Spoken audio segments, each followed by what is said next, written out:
Le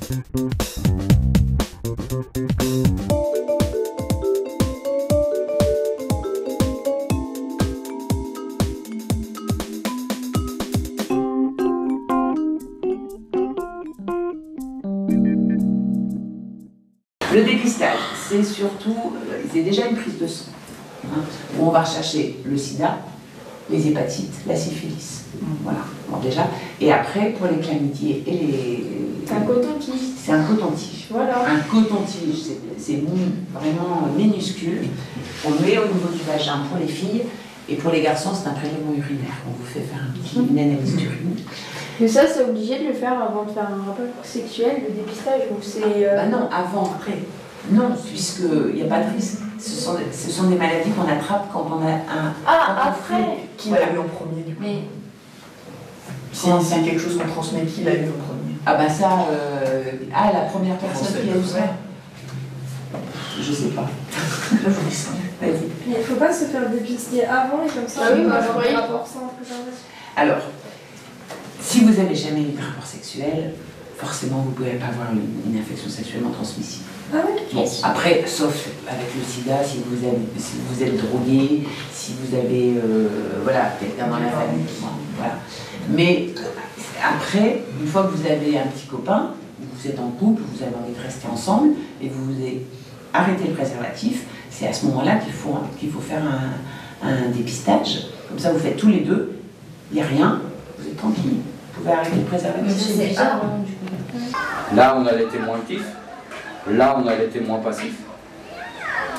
Ensuite, quand ça passe au tribunal, le magistrat, hein, généralement c'est le procureur de la République, qu'est-ce qu'il va dire?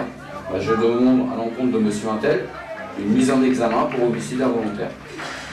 Parce qu'à chaque fois qu'une personne va en harceler une autre, hein, comme je vous ai dit tout à l'heure, généralement tout le monde va dire « Ah oui, mais c'était pour rire ». On est bien d'accord. Hein, c'est ce qui va ressortir en premier. « Ah mais c'était pas méchant, c'était pour rire ». Sauf que le harcèlement, hein, ça peut avoir des conséquences tragiques. Et de toute façon, on retrouvera toujours tout ce qui est réseaux sociaux, téléphonie, ça reste. Même le message, le MMS, le SMS que vous allez envoyer puis effacer, on retrouvera toujours les traces. On est anonyme et gratuit, ça signifie quoi anonyme? C'est pas qui c'est. Alors nous, on sait qui c'est, bien sûr. Mais on est tenu au secret professionnel. Donc ça veut dire...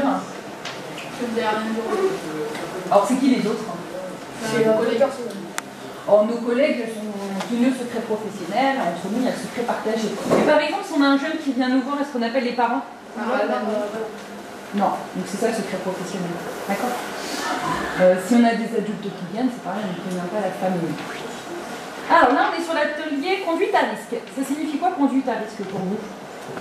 Donc conduite, il ne faut pas penser conduite au lent, il faut penser prise de risque. Quand tu bois, il faut pas conduire. Quand on boit, il ne faut pas conduire, oui, ça peut être quoi d'autre? Comment? Quand on fume du cannabis, par exemple, en effet, il faut éviter de reprendre la route. Prise de risque avec le tabac, ça peut être quoi? Vous, à votre âge, si vous fumez du tabac, quelle prise de risque il y a? Mourir. Addiction. Donc addiction, oui.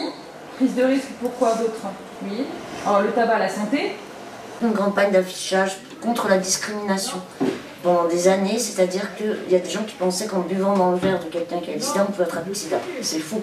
On n'attrape pas le sida par la salive, on attrape par le sang de la société, de la mère à l'enfant. Quelqu'un qui est atteint du sida, donc qui est séropositif, c'est déjà une discrimination, c'est déjà terriblement dur pour lui, parce qu'il est sous un traitement qui est très très fatigant et pour l'instant on n'a rien pour guérir du sida. Il n'y a pas de vaccin, il n'y a rien pour en guérir. Il y a des traitements qui permettent de vivre plus longtemps, mais on n'en guérit pas encore. Donc c'est déjà très lourd à porter comme maladie. Si en plus dans leur entourage, quelqu'un sait qu'ils sont séropositifs et les met à l'écart, style au self, bah, je vais pas manger à sa table parce que je n'ai pas attrapé le sida, il vous tend la main, je ne serre pas la main, je n'ai pas attrapé le sida, c'est encore pire comme situation, vous voyez ce que je veux dire? Ok, donc ça tombe pas du ciel le sida, hein, ça vient vraiment par les relations amoureuses, contamination par le sang ou de la mère à l'enfant.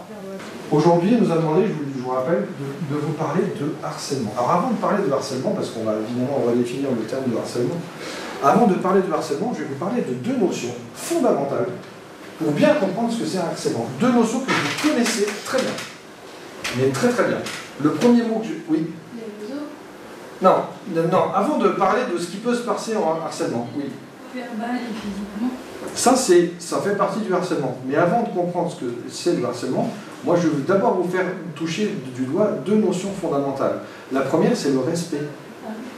Ah oui, c'est tellement logique le respect. Qui n'a jamais entendu ce mot, respect?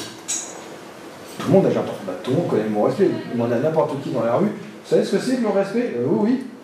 Maintenant, question beaucoup plus difficile. Quelqu'un est capable de donner une définition du respect? Bah, c'est quand on ne doit pas manquer de respect à une autre personne, pas l'insulter pour rien. Le respect, c'est quand on ne doit pas manquer de respect. Ça, j'aurais su le dire. Oui, enfin, ouais, utiliser, ouais, c'est ça. Définir le respect sans utiliser le mot respect, forcément, parce que c'est une définition. C'est super dur. Hein. bah, je sais pas, être agréable avec tout le monde. Par exemple, ouais, ça en fait partie. L'exemple. Oui. La politesse. Et le minimum être éduqué à minimum. Ouais, le savoir-vivre, l'éducation, quoi d'autre? Pas soudoyer quelqu'un, tout le monde est égaux. Pas prendre quelqu'un pour son deuil. Ouais, bien sûr, le respect des différences, oui, ça fait partie de cette... Voilà, quand on vous voit. Ça peut être une forme de respect dans certains cas, mais le tutoiement n'est pas forcément toujours de l'irrespect. Et ça ne donne pas ma définition, ça. Vous m'avez donné des exemples qui sont effectivement liés. Alors c'est très simple, vous allez voir, on dit bah oui, effectivement, c'est très très simple. C'est très simple et à la fois très complexe. Le respect, c'est ne pas porter atteinte. Vous regardez dans un dictionnaire, c'est la définition. Ne pas porter atteinte. C'est aussi simple que ça. Atteinte, ça veut dire atteindre quelqu'un ou quelque chose. Ne pas faire quelque chose à l'encontre de quelqu'un ou de quelque chose. Respecter un véhicule, ça veut dire ne pas aller le détériorer. Ne pas porter atteinte. Atteindre quelque chose ou quelqu'un. Ne pas porter atteinte. Quelle que soit, qu'elle soit physique, qu'elle soit verbale, qu'elle soit... Ne pas porter atteinte. Ça ne veut pas dire tout le monde s'aimer, hein. C'est pas vrai, on ne va pas tous s'aimer, c'est pas possible. Ça, c'est ce qu'on appelle une utopie. Ça n'est pas possible.